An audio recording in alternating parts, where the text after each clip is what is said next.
BJP ಮತ್ತು JDS ಜಂಟಿಯಾಗಿ ಕಾಂಗ್ರೆಸ್ ವಿರುದ್ಧ ಅಹೋರಾತ್ರಿ ಧರಣಿಯನ್ನ ಮಾಡ್ತಾ ಇದೆ.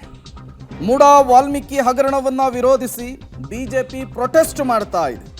ವಿಧಾನಸಭೆ ವಿಧಾನ ಪರಿಷತ್ನಲ್ಲಿ ಬಿಜೆಪಿ ಜೆಡಿಎಸ್ನಿಂದ ಧರಣಿ, ಭಜನೆಯನ್ನ ಮಾಡಿ ಹಾಡನ್ನ ಹೇಳಿ ದೋಸ್ತಿ ನಾಯಕರಿಂದ ಪ್ರತಿಭಟನೆ. ಭಜನೆಯ ಮೂಲಕ ಕಾಂಗ್ರೆಸ್ ನಾಯಕರ ವಿರುದ್ಧ, ಸರ್ಕಾರದ ವಿರುದ್ಧ ಲೇವಡಿ. ಸಮಾಜ ಅಂತಾರೆ ಮಜವನ್ನೇ ಮಾಡ್ತಾರೆ, ಸಮಾಜ ಅಂತಾರೆ ದಲಿತರ ಹಣವನ್ನ ನುಂಗ್ತಾರೆ. ಬಿಜೆಪಿ ನಾಯಕರಿಂದ ಭಜನೆಯನ್ನ ಮಾಡಿ ಆಕ್ರೋಶವನ್ನ ಹೊರಹಾಕಲಾಗ್ತಾ ಇದೆ, ಕುಹಕವಾಡಲಾಗ್ತಾ ಇದೆ. ಇದು ವಿಧಾನ ಪರಿಷತ್ ಮತ್ತು ವಿಧಾನಸಭೆಯಲ್ಲಿ ಬಿಜೆಪಿ ನಾಯಕರುಗಳು ಅಹೋರಾತ್ರಿ ಧರಣಿಯನ್ನ ನಡೆಸಿ ಸರ್ಕಾರದ ವಿರುದ್ಧ ಆಕ್ರೋಶವನ್ನು ಹೊರಹಾಕ್ತಾ ಇರುವಂತಹ ಪರಿ. ಒಂದು ಸಿಬಿಐಗೆ ಕೊಡಬೇಕು, ಮತ್ತೊಂದು ಸಿಎಂ ಸಿದ್ದರಾಮಯ್ಯನವರು ರಾಜೀನಾಮೆಯನ್ನು ಕೊಡಬೇಕು ಅಂತೇಳಿ ಪಟ್ಟನ್ನ ಹಿಡಿದಿದ್ದಾರೆ. ಸದನದ ಹೊರಗೆ ದೊಡ್ಡ ಮಟ್ಟದ ಪ್ರತಿಭಟನೆಯನ್ನ ಮಾಡಿದ್ರು. ಅಧಿವೇಶನದ ಸಂದರ್ಭದಲ್ಲಿ ಇದೇ ವಿಚಾರಕ್ಕೆ ಸಂಬಂಧಪಟ್ಟಂತೆ ಸಾಲು ಸಾಲು ಪ್ರಶ್ನೆಯನ್ನ ಮಾಡಿದ್ರು. ಅದರ ಮುಂದುವರೆದ ಭಾಗವಾಗಿ ಅಹೋರಾತ್ರಿ ಧರಣಿಯನ್ನ ನಡೆಸ್ತಾ ಇದ್ದಾರೆ. ಈ ರೀತಿಯ ಅಹೋರಾತ್ರಿ ಧರಣಿಗಳು ಹೊಸದೇನೂ ಅಲ್ಲ. ಈ ಹಿಂದೆ ಕೂಡ ಇದೇ ಕಾಂಗ್ರೆಸ್ ನಾಯಕರು ವಿರೋಧ ಪಕ್ಷದಲ್ಲಿದ್ದಂತಹ ಸಂದರ್ಭದಲ್ಲಿ ಕೆಎಸ್ ಈಶ್ವರಪ್ಪನವರು ರಾಜೀನಾಮೆ ಕೊಡಬೇಕು ಅಂತೇಳಿ ಇದೇ ರೀತಿಯ ಅಹೋರಾತ್ರಿ ಧರಣಿಯನ್ನ ಮಾಡಿದ್ರು.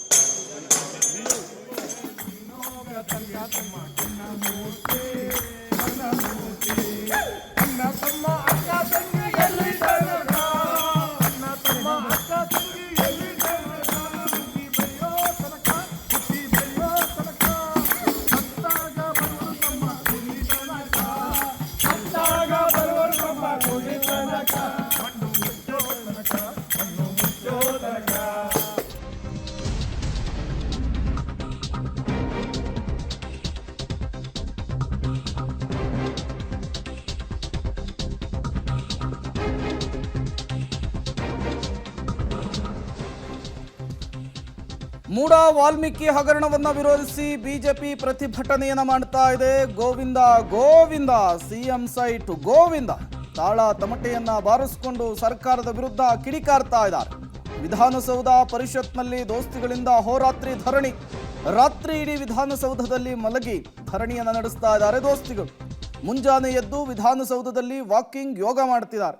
ಚರ್ಚೆಗೆ ಅವಕಾಶ ಕೊಡದಿದ್ರೆ ಇವತ್ತು ಧರಣಿಯನ್ನು ಮುಂದುವರಿಸ್ತೇವೆ, ಇದನ್ನು ಇಲ್ಲಿಗೆ ನಿಲ್ಲಿಸೋದಿಲ್ಲ ಅಂಥೇಳಿ ಮಾಜಿ ಸಚಿವ ಪ್ರಭು ಸಿಂಗ್ ಚೌಹಾಣ್ ಹೇಳಿಕೆಯನ್ನು ಕೊಟ್ಟಿರುವಂಥದ್ದು. ಈ ಹಿಂದೆಯೂ ಕೂಡ ಈ ರೀತಿಯ ಹಲವು ಪ್ರತಿಭಟನೆಗಳಾಗಿತ್ತು. ಈ ರೀತಿಯ ಪ್ರತಿಭಟನೆಗಳ ಮೂಲಕವೇ ವಿರೋಧ ಪಕ್ಷಗಳು ಆಡಳಿತ ಪಕ್ಷವನ್ನು ಕಟ್ಟಿ ಹಾಕುವಂತಹ ಕೆಲಸ ಆಗುತ್ತೆ. ಈಗ ಇಲ್ಲೂ ಕೂಡ ಅದೇ ರೀತಿ ಆಗ್ತಾ ಇರುವಂಥದ್ದು.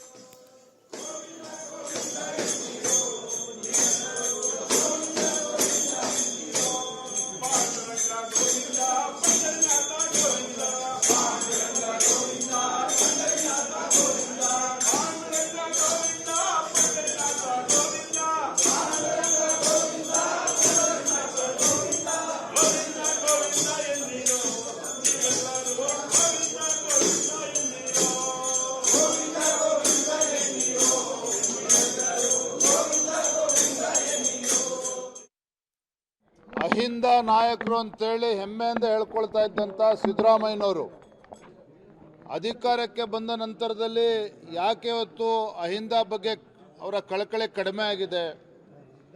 3 ಹಗರಣಗಳು,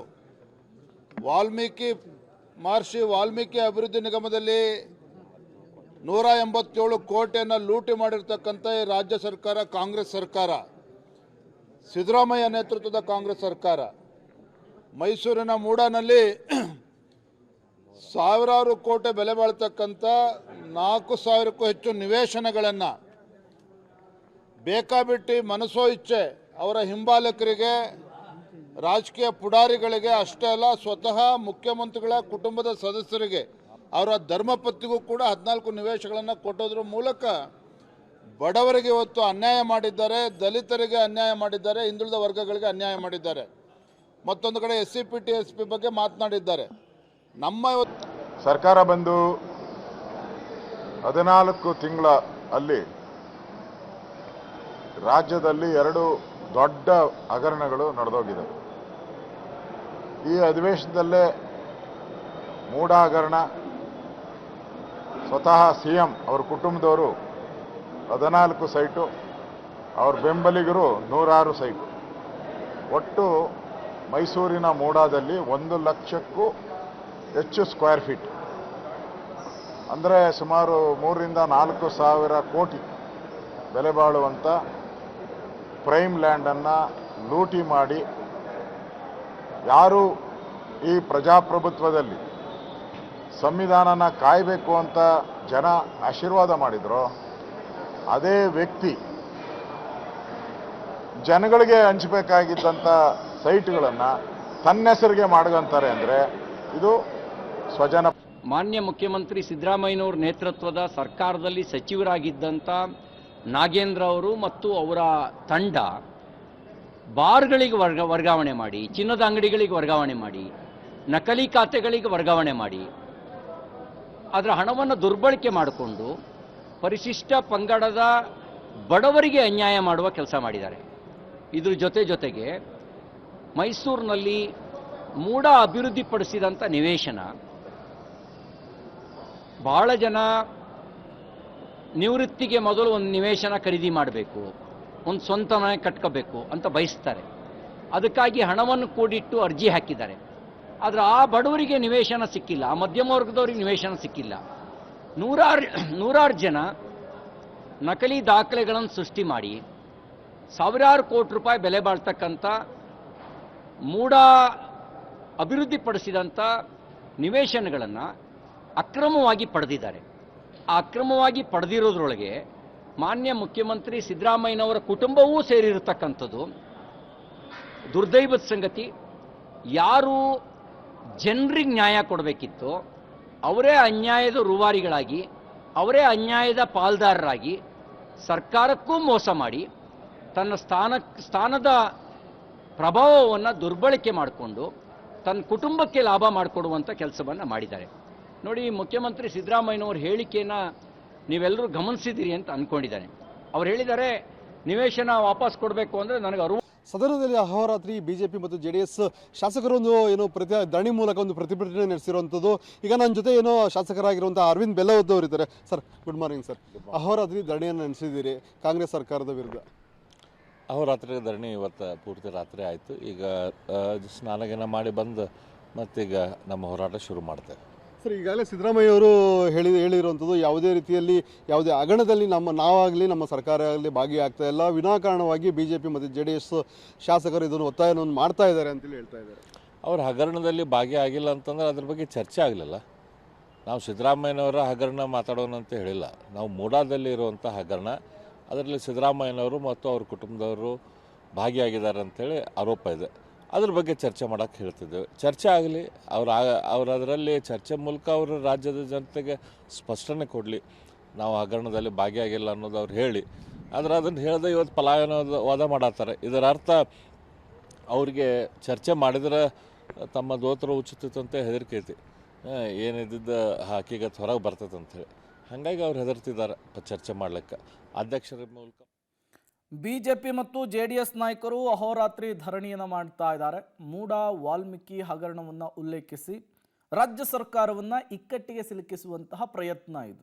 ಈ ಹಿಂದೆ ಕಾಂಗ್ರೆಸ್ ಇದೇ ಕೆಲಸವನ್ನು ಮಾಡಿತ್ತು. ಪೇ CM ಅಂತ ಅಭಿಯಾನ ಮಾಡಿತ್ತು, 40% ಅನ್ನುವಂತಹ ಅಭಿಯಾನ ಮಾಡಿತ್ತು.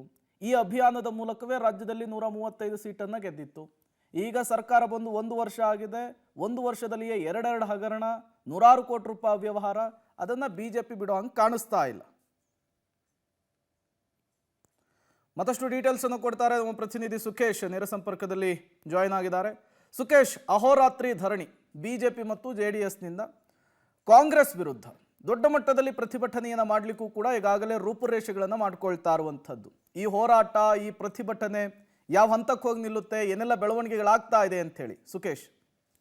ಪ್ರೇಮ್, ಒಂದು ಸ್ಪಷ್ಟ, ಇದು ಸದನದ ಒಳಗಿನ ಹೋರಾಟ, ಸದನದ ಹೊರಗಿನ ಹೋರಾಟ ಬೇರೆ ರೀತಿ ರೂಪಿಸ್ತೀವಿ ಅನ್ನುವಂಥದ್ದು ಈಗಾಗಲೇ BJP ಮತ್ತು JDSನ ನಾಯಕರುಗಳು ಹೇಳಿದ್ದಾರೆ. ಆದರೆ ಸದನದ ಕಲಾಪ ನಡೆಯುವಂಥ ಸಂದರ್ಭದಲ್ಲಿ ಈ ಒಂದು ಅಕ್ರಮ ನಡೆದಿದೆ ಅನ್ನುವಂಥದ್ದನ್ನ ಆರೋಪಿಸಿ ಸರ್ಕಾರದ ವಿರುದ್ಧ ವಿಪಕ್ಷಗಳು ಒಂದು ಅಸ್ತ್ರವನ್ನು ಬಳಸ್ತಾರೆ ಮತ್ತು ಚರ್ಚೆಗೆ ಅವಕಾಶ ಕೊಡಿ ಅನ್ನುವಂಥ ಬೇಡಿಕೆಯನ್ನು ಕೂಡ ಇಟ್ಟಿದ್ರು. ಆದರೆ ಎಲ್ಲೊಂದು ಕಡೆ ಒಂದು ಆಯೋಗದಿಂದ ತನಿಖೆ ನಡೀತಾ ಇರುವಂಥ ಸಂದರ್ಭದಲ್ಲಿ ಸದನದಲ್ಲಿ ಚರ್ಚೆ ಮಾಡಲಿಕ್ಕೆ ಅವಕಾಶ ಇಲ್ಲ ಅಂತೇಳಿ ಕಾಂಗ್ರೆಸ್ ಸರ್ಕಾರ ಅದನ್ನು ನಿರಾಕರಿಸಿದ ಕಾರಣಕ್ಕಾಗಿ ಕಾಂಗ್ರೆಸ್ ಸರ್ಕಾರದ ವಿರುದ್ಧ CM ವಿರುದ್ಧ BJP ಮತ್ತು JDS ನಾಯಕರುಗಳು ಈ ಒಂದು ಅಹೋರಾತ್ರಿಯ ಹೋರಾಟವನ್ನು ಹಮ್ಮಿಕೊಂಡಿರುವಂಥದ್ದು. ಆದರೆ ಈ ಹೋರಾಟ ಒಂದು ದಿನದ ಅಹೋರಾತ್ರಿ ಧರಣಿಯನ್ನು ಮುಗಿಸಿದ್ದಾರೆ. ಇವತ್ತು ಕೂಡ ಏನಾದರೂ ಸದನ ಅಡ್ಜರ್ನ್ ಆಗದೆ ನಾಳೆವರೆಗೂ ಕೂಡ, ಅಂದರೆ ಪೂರ್ವ ನಿಗದಿಯಂತೆ ನಾಳೆವರೆಗೂ ಕೂಡ ನಡೆದರೆ ಇವತ್ತು ರಾತ್ರಿಯೂ ಕೂಡ ಬಹುಶಃ ಇದು ಮುಂದುವರಿಯುತ್ತೆ. ಅಲ್ಲಿಗೆ 2 ದಿನದ ಅಹೋರಾತ್ರಿ ಹೋರಾಟವನ್ನು BJP JDS ನಾಯಕರುಗಳು ಮಾಡಿದಂತಾಗುತ್ತೆ. ಅಕಸ್ಮಾತ್ ಫೈನಾನ್ಸ್ ಬಿಲ್ಲನ್ನು ಮೂವ್ ಮಾಡ್ಕೊಂಡಿದ್ದೆ ಹೌದಾದರೆ ಇವತ್ತೇ ಇಡೀ ಕಲಾಪವನ್ನೇ ಮೊಟಕುಗೊಳಿಸುವಂಥ ಸಾಧ್ಯತೆ ಕೂಡ ಇದೆ. ಅದನ್ನು ತಳ್ಳಿ ಹಾಕುವಂತಿಲ್ಲ. ಏನು ತೀರ್ಮಾನವನ್ನು ಕೈಗೊಳ್ತಾರೆ ಅನ್ನೋದ್ರ ಮೇಲೆ ಇವತ್ತು ಕೂಡ ಅಹೋರಾತ್ರಿ ಧರಣಿ ನಡೀತಿಲ್ಲ ಅನ್ನೋ ತೀರ್ಮಾನ ಆಗುತ್ತೆ. ಆದರೆ ಒಂದಂತೂ ಸ್ಪಷ್ಟ, ಸದನದಲ್ಲಿ ಚರ್ಚೆಗೆ ಅವಕಾಶ ಕೊಟ್ಟಿಲ್ಲ ಅನ್ನುವಂಥ ಕಾರಣಕ್ಕಾಗಿ ಅಹೋರಾತ್ರಿ ಧರಣಿಯ ಮೂಲಕವಾಗಿ ಸರ್ಕಾರದ ವಿರುದ್ಧ ವಿಪಕ್ಷಗಳು ಮುಗಿಬಿದ್ದಿರುವಂಥದ್ದು. ಇದು ಇವತ್ತು ಕೂಡ ಮುಂದುವರಿಯುವ ಸಾಧ್ಯತೆ ಇದೆ. ಆದರೆ ಸದನದಿಂದ ಹೊರಗಿನ ಮುಂದಿನ ಹೋರಾಟವನ್ನು ಬಹುತೇಕ ಪಾದಯಾತ್ರೆ ಒಂದು ತೀರ್ಮಾನವನ್ನು ಸೋಮವಾರದಿಂದ ಕೈಗೊಳ್ಳುವಂಥ ಸಾಧ್ಯತೆಯೂ ಕೂಡ ಇದೆ. Prem. Okay, thank you Sukhesh ತಮ್ಮೆಲ್ಲ ಮಾಹಿತಿಗಾಗಿ.